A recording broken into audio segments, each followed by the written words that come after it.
Assalamualaikum warahmatullahi wabarakatuh. Selamat pagi anak-anak semuanya. Nah, kita hari ini untuk pertama kalinya masuk ke dalam semester 2 pelajaran IPA ya. Bab 1 tentang organisasi kehidupan. Apa itu organisasi kehidupan? Kalian pasti sering mendengar ya kata tentang organisasi kehidupan. Contohnya misalkan di kelasnya kalian itu pasti ada struktur organisasi kelas ya. Nah, apakah kamu terlibat dalam organisasi tersebut? Ternyata jika diperhatikan kamu merupakan bagian dari kelas.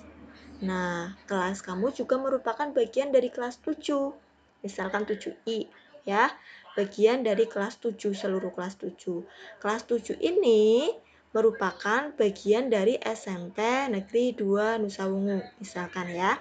Jadi dalam SMP itu ada kelas 7-nya, di dalam kelas 7-nya ada kelas 7I. Di dalam kelas 7I ada kalian ya, ada meja, ada kursi, itu isinya.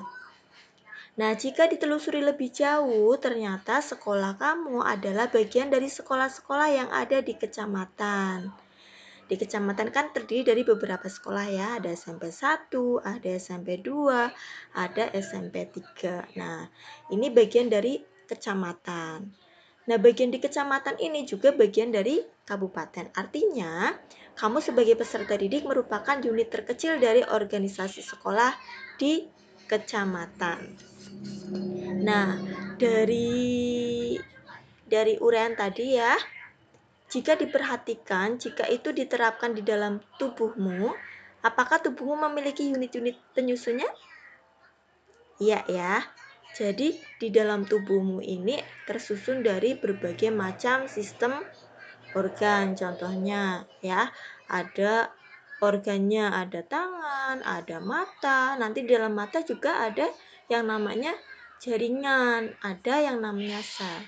Nah, organisasi kehidupan itu akan mempelajari tentang struktur organisasi yang ada di dalam makhluk hidup, terutama makhluk hidup manusia, hewan, dan tumbuhan. Nah, tujuan pembelajaran hari ini adalah melalui video pembelajaran dan nanti ada diskusi di LKS ya. Peserta didik dapat menyebutkan tingkatan hierarki kehidupan dengan tepat. Melalui video pembelajaran, peserta didik dapat menjelaskan tentang sel. Kemudian, melalui video pembelajaran, peserta didik dapat menjelaskan perbedaan sel eukariotik dan prokariotik dengan tepat. Kemudian melalui video pembelajaran, kalian juga harus dapat menjelaskan perbedaan antara sel tumbuhan dan sel hewan. Nanti diperhatikan ya. Kemudian, kalian juga harus dapat menjelaskan berbagai macam organel sel dan fungsinya yang ada di dalam sel dengan tepat. Dan yang terakhir adalah peserta didik dapat membedakan sel dengan jaringan dengan tepat. Nah, organisasi kehidupan dalam dunia kehidupan memiliki tingkatan struktur yang sangat terorganisasi secara sempurna dan menjadi bagian organisasi kehidupan. Kita bisa melihat keteraturan dalam pola yang rumit seperti pola pertulangan daun, pola warna-warni bulu burung, dan lainnya. Contoh tingkat organisasi kehidupan yakni keteraturan biologi. Terdapat pada tiap tingkatan organisasi kehidupan yang bahkan tidak nampak oleh mata kita. Nah, pengertiannya adalah pengertian tingkat organisasi kehidupan adalah tingkatan yang dimulai dari bagian paling sederhana hingga yang kompleks. Tiap tingkatan dari organisasi kehidupan menjelaskan peranan yang penting dalam mempelajari biologi. Urutan tingkatan organisasi kehidupan yang benar adalah dimulai dari tingkatan molekul hingga biosfer. Nah, berikut adalah urutan tingkat organisasi kehidupan. Organisasi kehidupan pada makhluk hidup yang paling kecil adalah disebut dengan sel, yaitu pengertiannya bagian terkecil dan fungsional dari penyusun tubuh makhluk hidup. Ini dibagi menjadi dua, ada sel eukariotik dan prokariotik. Kemudian, yang paling kecil sel-sel itu akan berkumpul membentuk jaringan. Nah, jaringan itu pengertiannya adalah kumpulan sel yang memiliki bentuk dan fungsi sama. Jadi, sel-sel ini berkumpul ya, bentuknya dan fungsinya itu saling bekerja sama. Nah, kumpulan jaringan ini akan membentuk organ, yaitu kumpulan beberapa jaringan yang saling bekerja sama untuk melakukan fungsi kerja tertentu. Nah, organ ini nggak seperti jaringan tadi, selnya bentuknya sama. Kalau organ bentuknya beda ya. Ada organ mata, beda dengan organ jantung ya. Ada jantung sama paru-paru, bentuknya juga berbeda. Tapi kumpulan ini akan saling bekerja sama, saling mendukung. Tidak bisa bekerja sendirian. Kemudian kumpulan organ akan membentuk sistem organ. Kumpulan organ yang saling bekerja sama untuk melakukan serangkaian kerja. Ya, sistem organ. Contohnya ada sistem pernafasan. Di dalamnya kan ada organ-organnya ya. Ada organ hidung, sistem pernafasan itu ada organ hidung, ada organ tenggorokan, ada paru-paru, ada bronkus ya.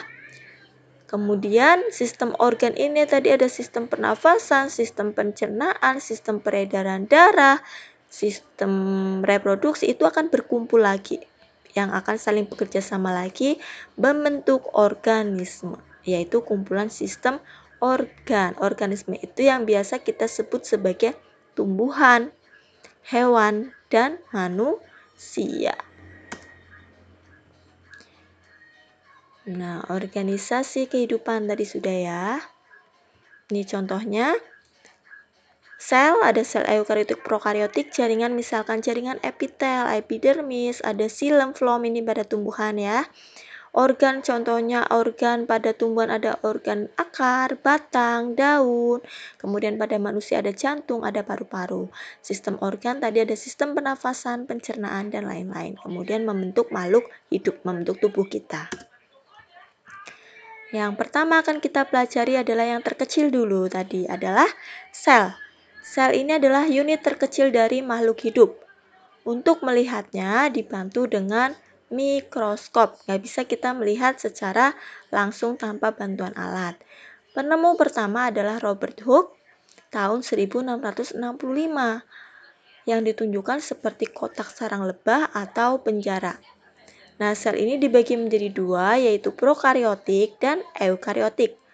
Sel prokariotik tidak memiliki membran inti sel dan susunan tidak lengkap. Contoh, makhluk hidup bersel satu seperti Monera yang terdiri dari bakteri, alga, hijau, biru. Sel eukariotik memiliki membran inti sel dan susunannya itu sudah lengkap. Contohnya ada kingdom dari tumbuhan, hewan, manusia, protista, jamur ya. Jadi prokariotik itu yang sangat sederhana, ada pada bakteri, biasanya kita nggak bisa lihat bakteri ya. Kalau eukariotik itu pada kita, pada yang sudah besar-besar. Nah, perbedaan sel prokariotik dan eukariotik, di sini ada gambar. Prokariotik itu tadi ada pada bakteri contohnya ya, atau Monera. Nah, ini bentuknya seperti kapsul. Dia punya flagela untuk bergerak.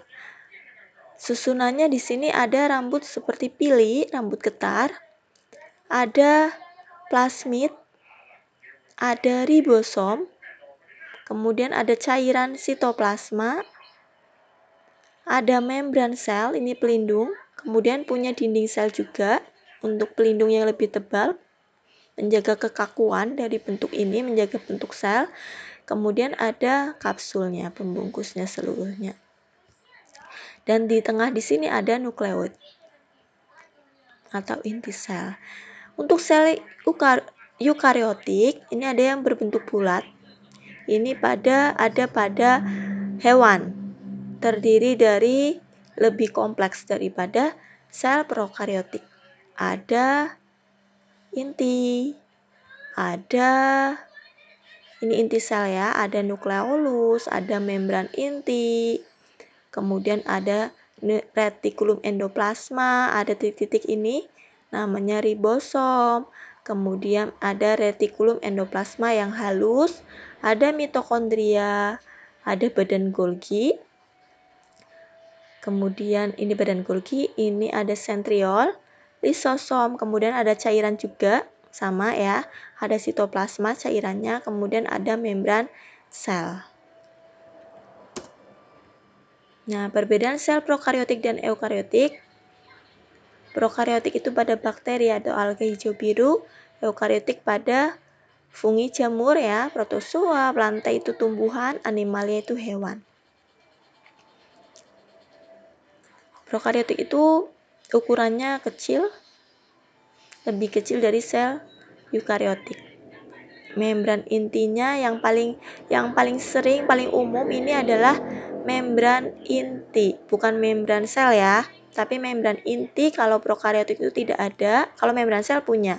Tapi kalau membran intinya, selaput yang membungkus inti ini enggak punya. Kalau eukariotik itu ada. Jumlah kromosomnya, prokariotik ada 1, eukariotik lebih dari 1. Kemudian dia mengalami mitosis, pembelahan sel. Kemudian punya DNA inti yang tidak terikat histon. Kalau eukariotik terikat histon. DNA organel tidak ada, eukariotik ada. Nah, ini lebih lengkap lagi ya. Tadi seperti yang ada di gambar.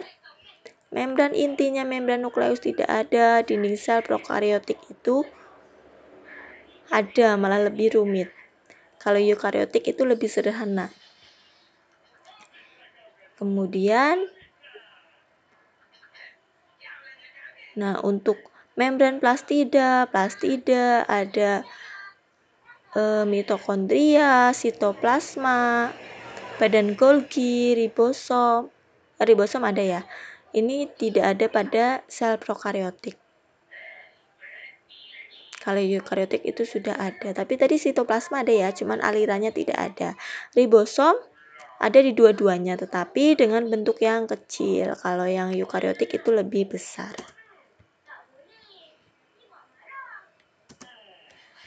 Nah, untuk perbedaan sel hewan dan sel tumbuhan, ini sel hewan. Yang sebelah kanan ini adalah sel tumbuhan, lebih kotak ya. Kalau sel hewan ini bentuknya bulat. Nah, sel tumbuhan ini punya dinding sel sehingga selnya dia kaku, bersifat kaku dan lebih tebal. Kemudian ada sama-sama ini vakuola. Yang paling besar ditandai biasanya pada sel tumbuhan itu letak vakuolanya dan ukurannya yang sangat besar. Badan Golgi di dua-duanya ada ya. Ini badan Golgi. Kloroplas itu fungsinya untuk fotosintesis sehingga hanya ada pada sel tumbuhan, di hewan tidak ada. Kemudian ada membran sel, di hewan juga ada, di tumbuhan ada. Kemudian mitokondria dua-duanya ada. Nukleus inti selnya ini ada dua-duanya. Kemudian dikelilingi oleh retikulum endoplasma sama seperti hewan. Nukleolusnya juga sama. Ya. Jadi perbedaannya bisa dilihat di dalam tabel. Kalau sel hewan tidak memiliki dinding sel. Sel tumbuhan memiliki dinding sel yang tersusun dari selulosa. Kemudian tidak memiliki plastida, bagian sel yang berwarna hijau mengandung klorofil, hewan nggak punya karena tidak fotosintesis. Kalau sel tumbuhan itu memiliki plastida untuk fotosintesis, terutama punya kloroplas. Kemudian pada sel hewan, rongga selnya atau vakuolanya itu kecil. Kalau sel tumbuhan vakuolanya besar karena ini berfungsi untuk menyimpan cadangan makanan hasil dari fotosintesis. Sel hewan yang dimiliki dan tidak dimiliki oleh sel tumbuhan adalah sentriol dan lisosom. Sentriol itu berperan dalam pembelahan sel, lisosom mencerna zat sisa. Tumbuhan tidak punya. Ya. Jadi yang hanya dimiliki oleh hewan itu adalah sentriol dan lisosom, yang hanya dimiliki oleh tumbuhan itu adalah dinding sel, plastida atau kloroplas dan vakuola yang ukurannya besar. Nah, ini tadi udah ya. Bagian-bagiannya, inti sel, nukleus semuanya, ada cairan inti selnya juga ada. Kemudian ada membran dibungkus oleh membran plasma, dibungkus lagi oleh dinding sel. Kalau ada dinding sel berarti ini punya sel tumbuhan. Ada dikelilingi oleh retikulum endoplasma kasar yang ada titik-titiknya, ini namanya ribosom. Kemudian ada mitokondria, ini di sini ya, ada juga. Kemudian ada badan Golgi, ada cairannya, ada kloroplas, kemudian ada yang berukuran paling besar ini adalah vakuola.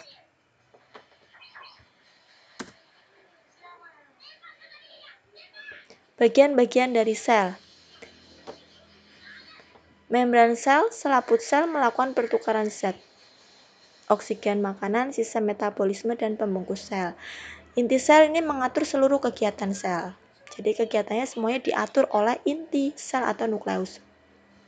Sitoplasma tadi cairannya ya, cairannya itu ada ribosom, yaitu tempat sintesis protein, mitokondria sebagai tempat respirasi sel dan menghasilkan energi, badan Golgi sebagai tempat ekskresi atau pengeluaran sel, retikulum endoplasma sebagai tempat sekresi protein dan lemak, vakuola ini berdenyut untuk pengeluaran atau penyimpan makanan, cadangan makanan, kloroplas tempat zat warna atau fotosintesis, lisosom untuk mencerna sel yang rusak, dinding sel membentuk melindungi sel tumbuhan, sentriol itu untuk pembelahan sel. Nah, sekian untuk pembelajaran tentang sel pada hari ini. Untuk jaringan, organ, sistem organ, dan organisme akan dilanjutkan pada pertemuan selanjutnya. Ya, setelah melihat video pembelajaran ini, nanti PowerPoint akan Ibu bagi di masing-masing grup. Kemudian ada